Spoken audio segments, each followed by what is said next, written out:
กำลังจะแต่งกินทุกคนแต่งแรงๆโอ้โหข้อปลาติดอกไอ้นั่น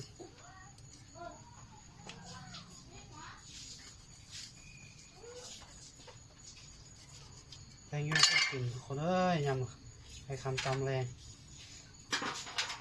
นี่บุกเข้าอ่ะคือดีว่าคั่วแล้วที่คั่วสิมันก็คาดนดผกมันเขาก็ตัดห้องสั้นปูปลาปูเป็น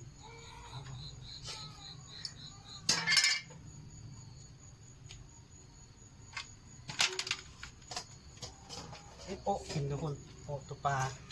กินนังคั่ว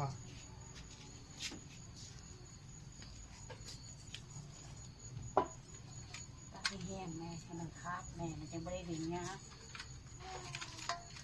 อ๋อนี่ไหมปู มีนะครับเดี๋ยว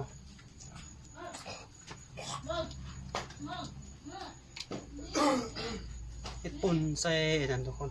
ปุ่นใส่มะเขือบ้างนะได้แซ่บน้อยแต่ก็ปุ่นกินเหม็นนะเนาะเหม็นกินให้ตายเลย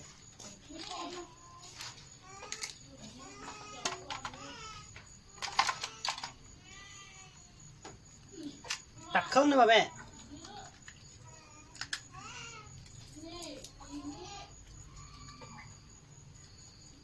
แม่เอ็ดแกงวะแม่เอ็ดแกงวะฮะ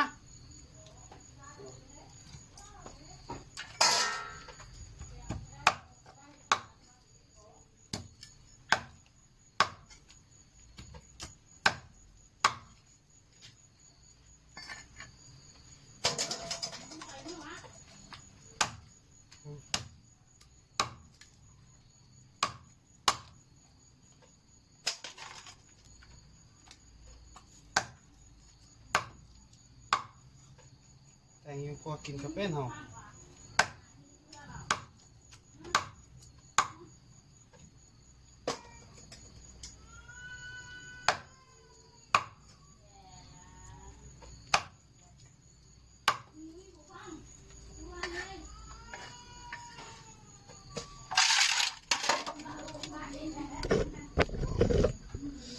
กำลังคั่วแล้ว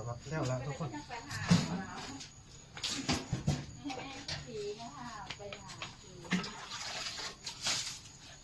นักผู้ตูเอาเลยแม่แม่ผมกินมาเย็บกับผีก็ได้เย็บกับผีเด็กเอ้ยโอ้หายขาแล้วก็ตายเลยโอ้